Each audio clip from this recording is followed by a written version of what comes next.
Villagers who live close to Jeremy Clarkson's tiddly squat farm shop have once again voiced concerns over its place in the local area.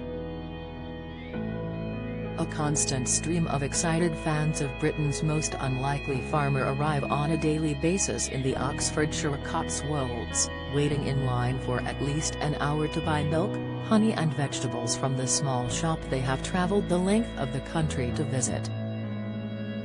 The shop was one of the projects Clarkson undertook in his Amazon Prime series Clarkson's Farm.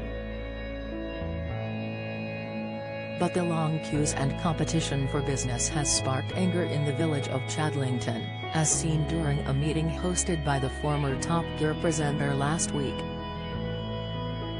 According to The Guardian, one resident said, "I walk my dog up the lane, there's no pavement, it's quite dark, they are racing up and down there. You can do a whole circuit. You see gangs of young lads walking about.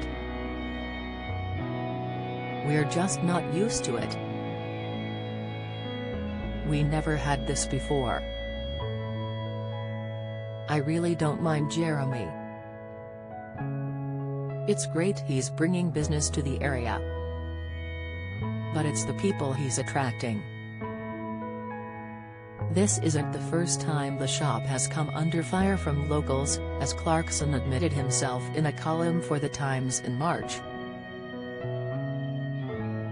He ranted about the attitudes of some of his fellow villagers, claiming some were bitter in his characteristically sarcastic tone.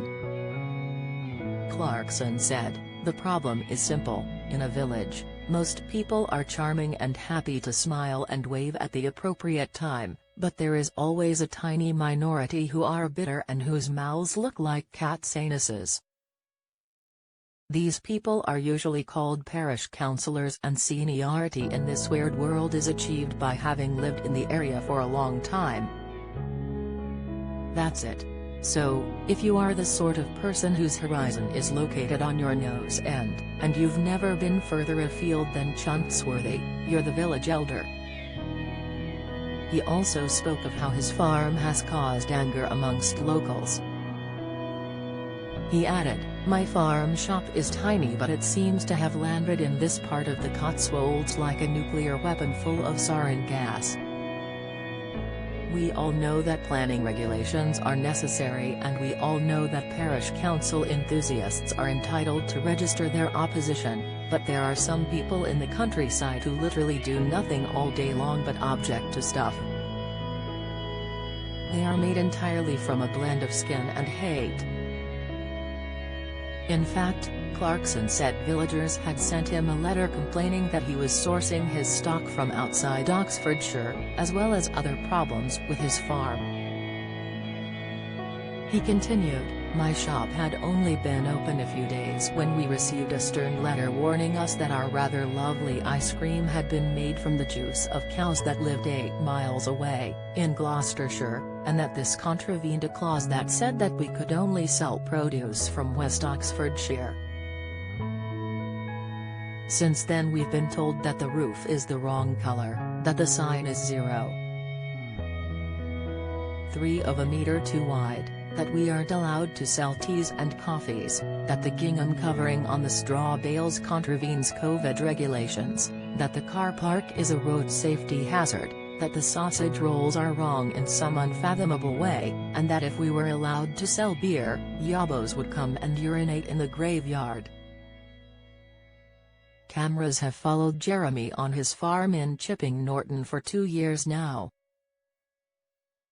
The show highlights how he has had to contend with disobedient animals, problematic weather, broken tractors, unresponsive crops, strict insecticide laws, and also the pandemic. Speaking of how he got into farming, Jeremy told the BBC, "I've had the farm since 2008, but I haven't really been involved with it at all. A man in the village ran it, and then he retired, and I don't know what it was, but I just thought, I can do that. I genuinely thought you put seeds in the ground, weather happens and then food grows. So I thought, That's not difficult, but it's phenomenally difficult and the heartache is extraordinary, plus it's phenomenally badly paid. So I thought, if I get someone to film me doing it, that will offset some of the losses.